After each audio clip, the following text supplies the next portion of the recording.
Olá, tudo bem?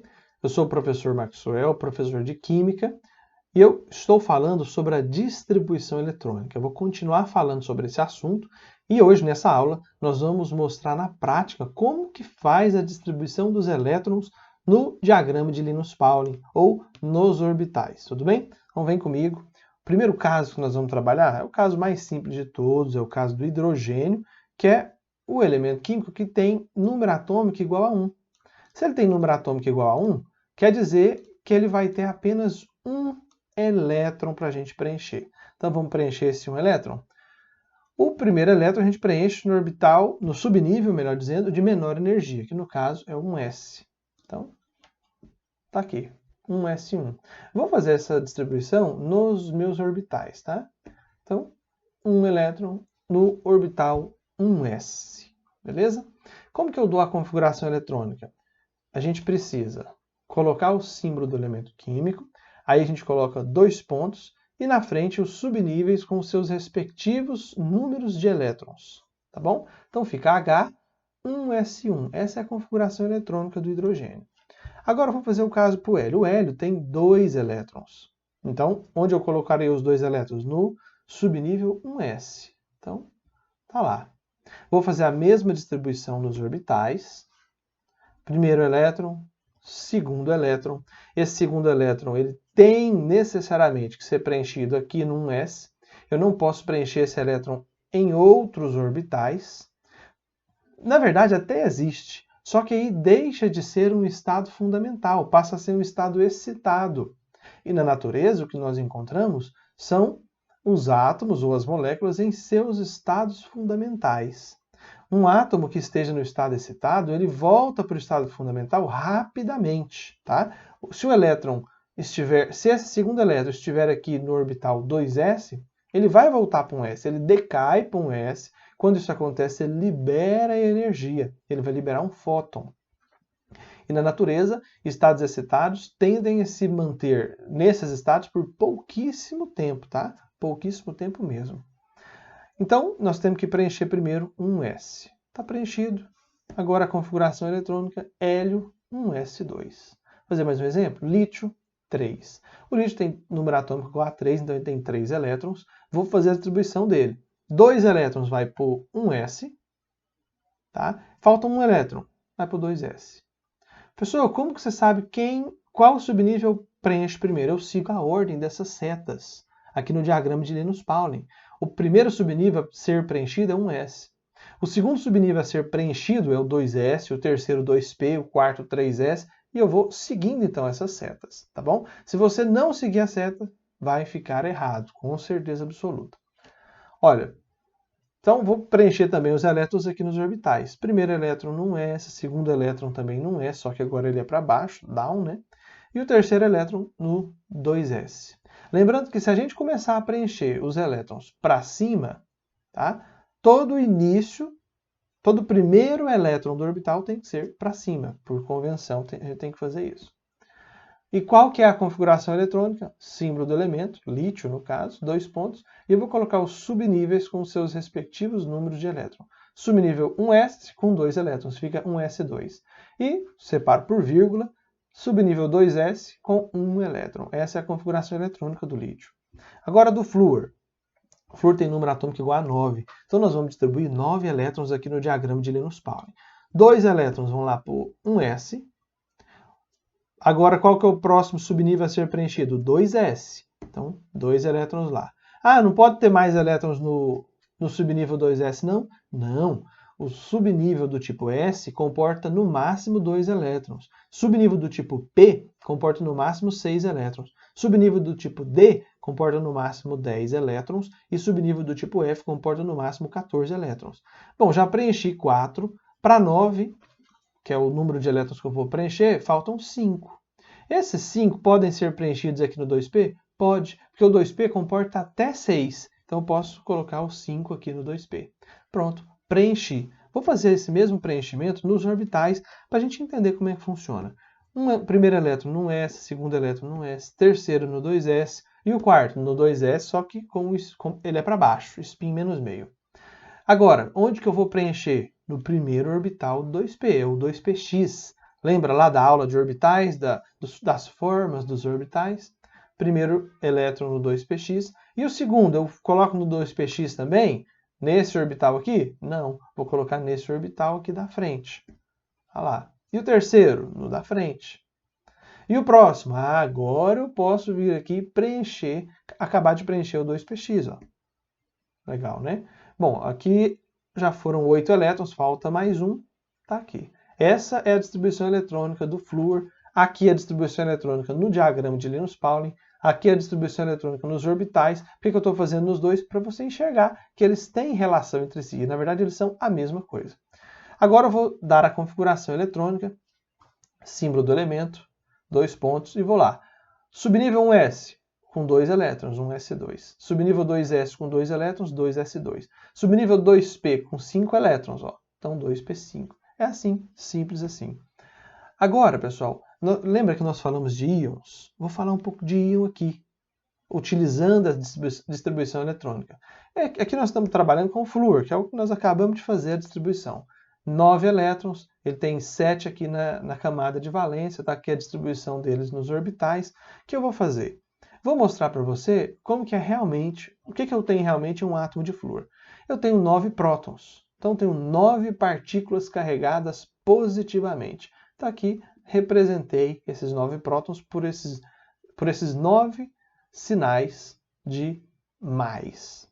Agora eu vou colocar os sinais de menos, representando os 9 elétrons, tá? Então tá lá. Representei agora os 9 elétrons. Vou fazer um balanço de carga. O que é um balanço de carga? Uma avaliação da carga. Quantas cargas positivas eu tenho? 9. Quantas cargas negativas? 9. Ah, como é que você sabe isso? Porque se eu tenho 9 prótons e o próton tem carga positiva, quer dizer que eu tenho 9 partículas positivas.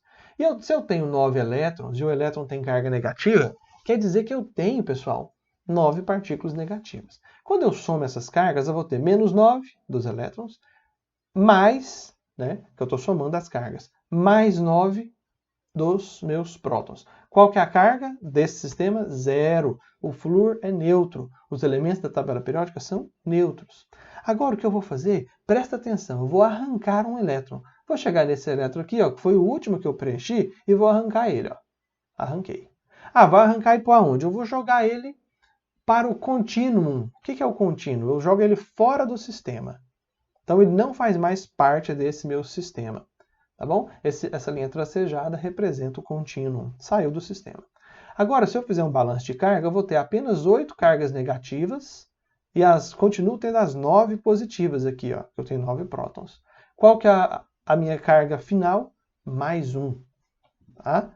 Deixa eu chegar aqui para o lado para você enxergar melhor. Então, quando eu faço um balanço de carga, eu tenho menos 8 relativo aos 8 elétrons que estão aqui e mais 9 relativo aos 9 prótons que eu tenho aqui. Tudo bem? Qual que é a carga? Mais 1.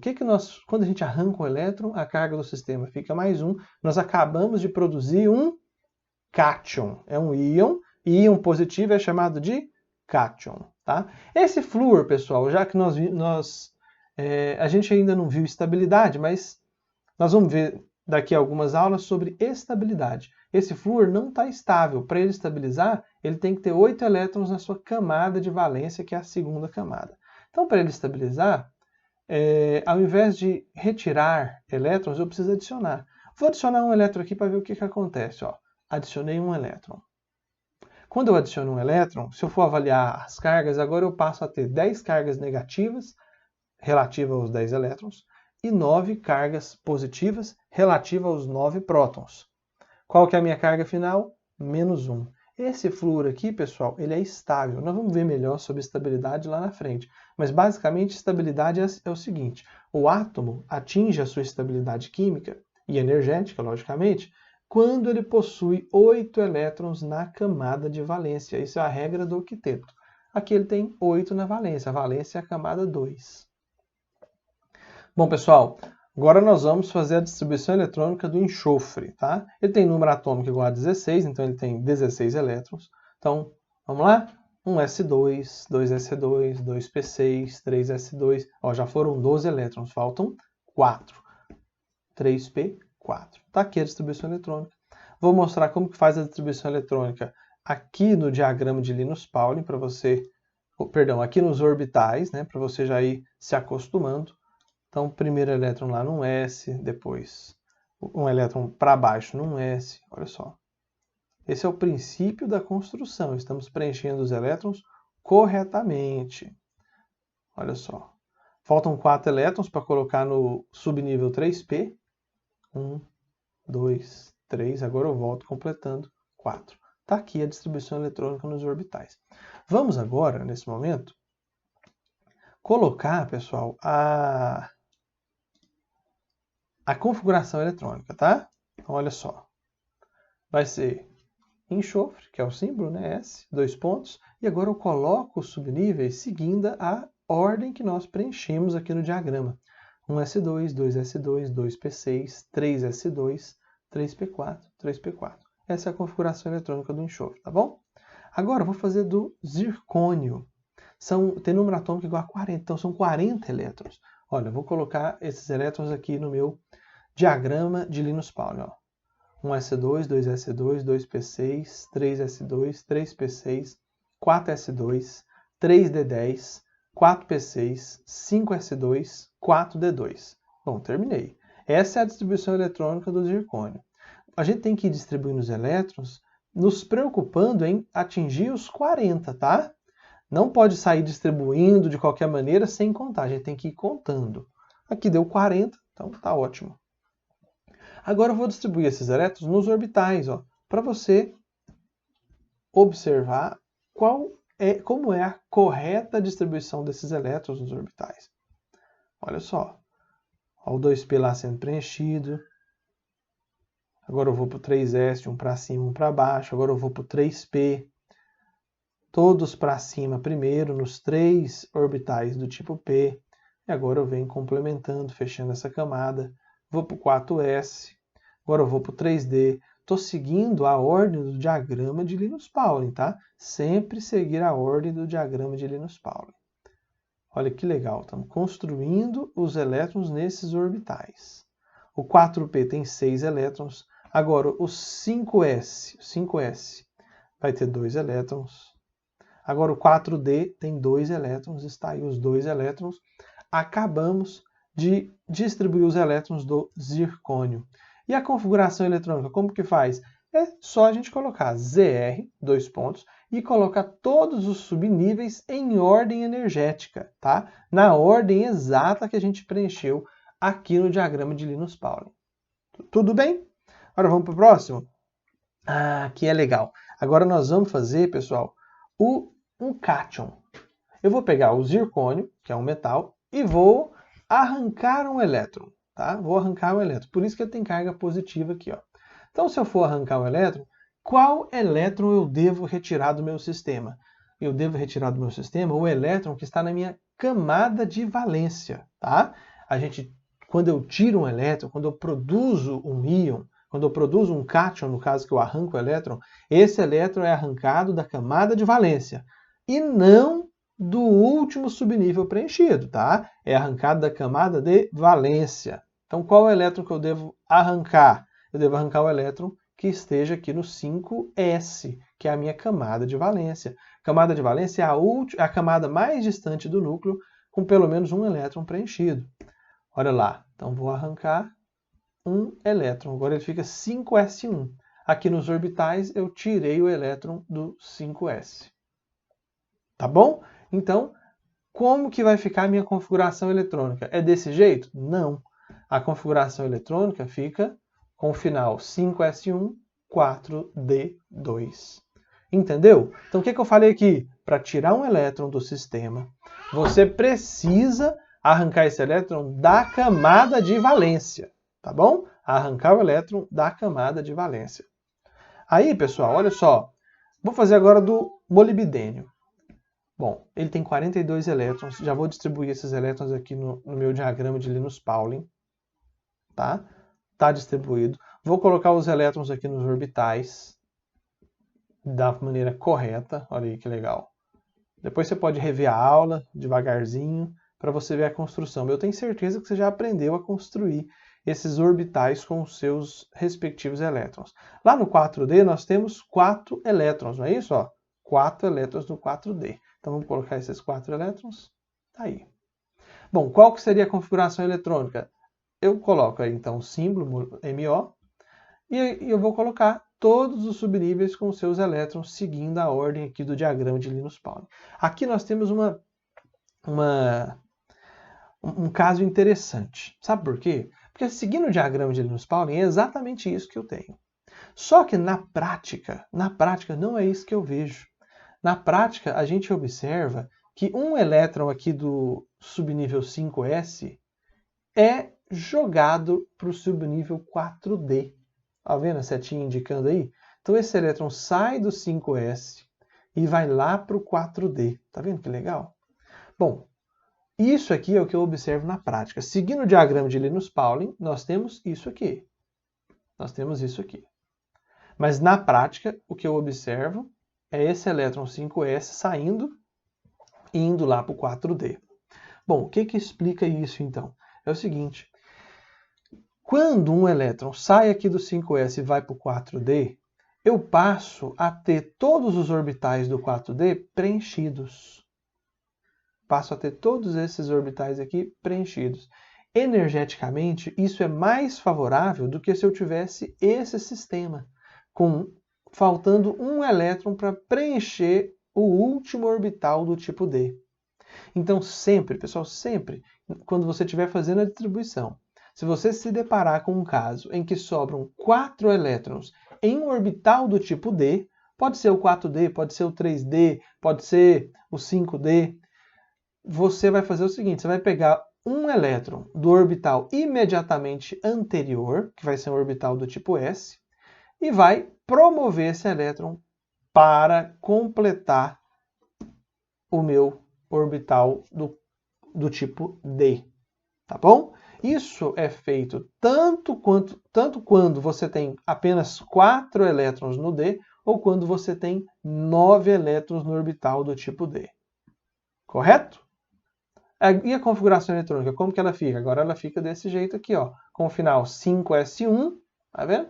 4d5. Isso aqui é o que eu observo na natureza, é o que realmente acontece, e aí a gente explica isso, é uma fuga à regra da distribuição de Linus Pauling, né? Ele fere a distribuição de Linus Pauling, mas é perfeitamente explicado pelas questões energéticas, tudo bem? Agora o cobre, para finalizar, o cobre tem 29 elétrons, vou distribuir esses 29 elétrons aqui no diagrama de Linus Pauling, já distribuí, ele termina com 3d9. Pessoal, se ele termina com 3d9, eu vou colocar os elétrons aqui nos meus orbitais até chegar lá no 3d9. Ó, tá aí, 3d9, tá aí a configuração. Você acha que na natureza eu vou encontrar ele assim? Com 9 elétrons no orbital do tipo D? Não. O que nós vamos encontrar mesmo? Nós vamos observar a promoção de um elétron do orbital imediatamente anterior para o 3D para fechar esse elétron, para completar esse subnível. Então, o que eu observo é a transferência desse elétron 4s para o 3D. Isso aqui é energeticamente mais estável, por isso que é assim que eu encontro na natureza. Então, qual que seria a configuração eletrônica? Com o final 4s1, 3d10. Tá bom? Então, nós vimos aí o básico da distribuição eletrônica. Eu tenho certeza que já aprendeu a distribuir. E continue conosco, se inscreva no canal, ative o sininho para você ter as notificações de quando nós postarmos novas aulas de Química. Um abraço!